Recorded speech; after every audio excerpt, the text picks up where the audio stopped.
Okay, yeah, because I want to talk about the work. What's the process that someone Well, can the do? work Because is, people are listening to us today and they're going, okay, great. How do we begin to close this gap? I want what he's so talking about. of course, the concept is called know thyself. The word meditation means to make known, to become familiar with. That's the exact translation, to cultivate a new self. So in the workshops that I do, I teach people how to unlearn those unconscious thoughts, those unconscious actions. I make them list them. Do you sulk? Do you complain? Do you blame? Do you get on the phone and talk about someone? Do you flirt with the opposite sex? What do you do? You know, Right. what do you do when that feeling is there and you're What trying to is, make and it I go call away? it, what is your distraction? Yeah, what is it? What is it? Yeah. What is the habit? What is the behavior? And what is the thought that drives that? Do you say, nobody cares, I'm not good enough, I'm not pretty enough, I'm not smart enough, I'm not enough of anything? What do we say, right? Right. To ourselves. And then what are the other feelings that go along with it? Because unworthiness, of course, ultimately leads to insecurity. Insecurity leads to competition. Competition leads to envy. Envy leads to jealousy. Jealousy leads to hatred. Hatred leads to anger. Anger leads to frustration. And you just start seeing that this is all a different facet Right. of the same self. Wow. But when we begin to change unworthiness, guess what? So does insecurity change, because it's just a sister. And when insecurity changes, so does competition, because there's no need to compete if you're no longer insecure, which is directed to unworthiness. And so as we begin to make these changes, and then of course the second part, after we unlearn the old self, is to relearn the new self. Okay. Now, of course, and that is the important thing, Right. which is, what is the greatest ideal of myself today? How do I want to be? How do I want to think? How would a great person think? What would they say? How would they feel? What would they do? How would they behave? What would they say to themselves all day long and say to others? Could they have intention? Could they trust in an outcome without having to force it or control it? Could they surrender all their past associations to things that no longer support them? What is the greatest ideal? And as we begin to think about it, we're literally making the brain work in new ways. And when we make the brain work in new ways, we're making a new mind. Mind is what the brain does. So if that person began to think about, contemplate, self-reflect, instead of turn on the TV, how could I do this better? How could I do it differently? How could I change something about myself? We have this natural ability. What makes us so unique as human beings is that we have this natural trait called metacognition. And I love metacognition because it means that we have the ability to observe our own thoughts Right. and to observe our own actions and then make a choice to how we would like to do it better, to modify our behavior. That's called being conscious. Being unconscious is letting the same thoughts and the same actions take place and really think somewhere in our life we're going to have a different outcome. Right. And it doesn't work that way. So the brain learns information, that's thinking, Okay. and then it applies it, that's called doing. And that when you coach people and you get them to begin to modify their behavior, if they can do it enough times and actually do it, they're going to feel great about what they just did. Right. Now, you got to tell them, look, you can't stop after you do it once. This has got to become a habit. This has got to become the new habit. You got to be able to repeat this.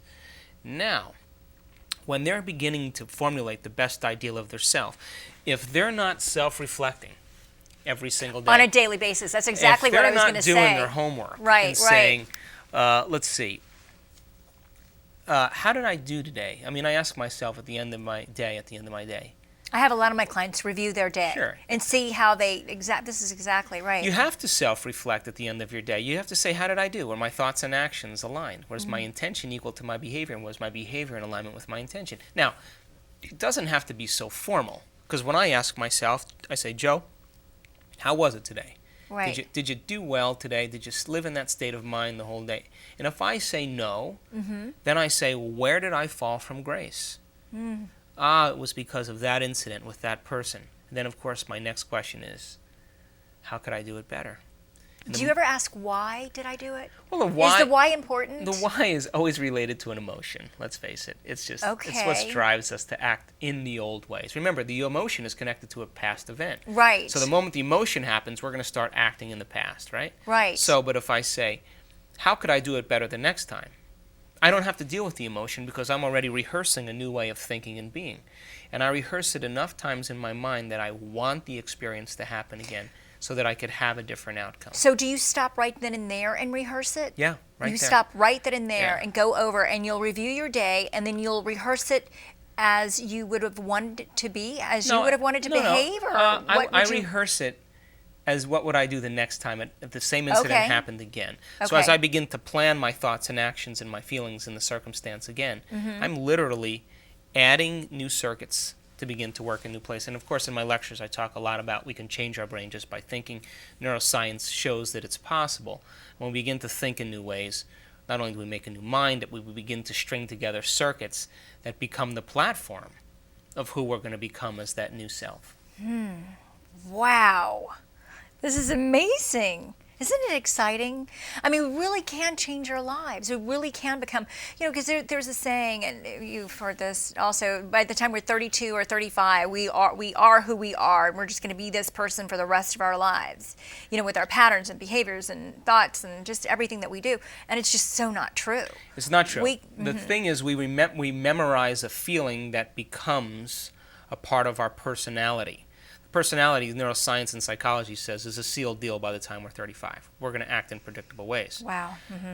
But now they're saying, whoops, we lied. We actually know that the brain's plastic enough that it can change throughout its adult life. Now, if the person is working on changing, Right. but they're still living in the same emotional feeling, they're not doing the work. Because you have mind wanting one thing and the body is doing something else. That's why prayers aren't answered. Right. The person can pray for relief consciously, but their body has been trained to live in guilt.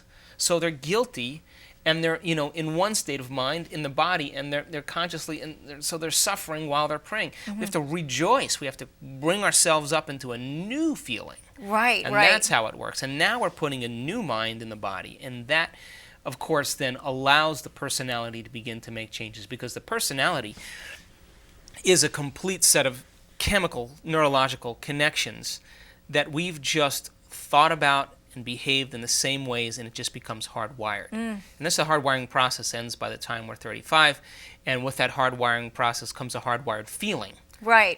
That you can say, I'm an unworthy person, or I've suffered a lot in my life, or I don't have great attention, or I don't know how to learn. Well, that's just your experience of yourself up until this point. It's right? like Mary Lee Matlin in the movie What the Bleep. Yeah. She had the same recurring thing over and over again. Because I want to refer people so where they can go back to the movie and have a look at what you're saying and see her doing it in the movie. Well, in the movie What the Bleep, as I say, you think that Marlee Matlin's handicapped because of her speech impediment and for the fact that she can't hear. But you learn very quickly that, in fact, she's handicapped because she's addicted to some emotion, and she's framing her life and her reality equal to that emotion. In other words, she can't think and act greater than how she feels. Right. And because she had that event, that emotional reaction because of some past experience, every time we revisit a past experience that's negative, we're making the same chemicals as if the experience is happening. Oh, gosh, it's so frightening to think that way. It's the truth. But if we keep it going, that emotional reaction for days and weeks, we develop moods, and moods become temperaments, and temperaments ultimately become personality traits. And we say, I'm just this person because I feel this way. Well, that's right. You've memorized that feeling. So we have to couple the elimination of the feeling along with the change in our thoughts and actions. We have to get them working together. Thought, action, and feeling. Thinking, doing, and being. And when we place those together, we get all three brain systems finally working, and the person then begins to have dramatic changes, and they move into that state of flow, the zone, or that kind of space where there's no effort, and it's fun, and your reality is beginning to work for you.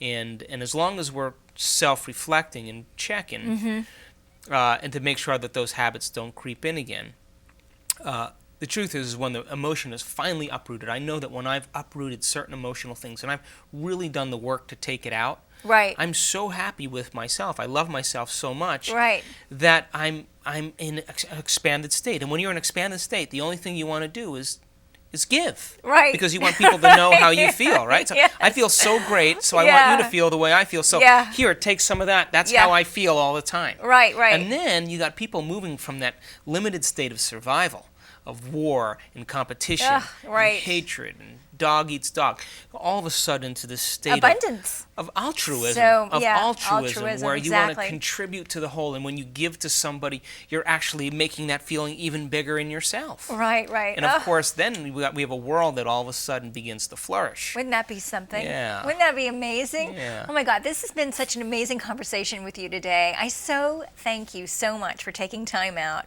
and to be here and to just really, because when I'm working with people and seeing people and I'm seeing all these things go on, I come from a scientific background. There are doctors in my family and things, and I always love to know the science behind it. And now you explaining it so clearly and really bringing it down to where it's palatable for people who are not scientifically oriented, or just really you're explaining it in a way that people can really take it in. And I just want to thank you so Thank much you, for Monique. being here. It's a I pleasure adore to be with Thank you. And you guys, thank you so much for joining us today. And again, I'm Monique Guild, and thanks for tuning in.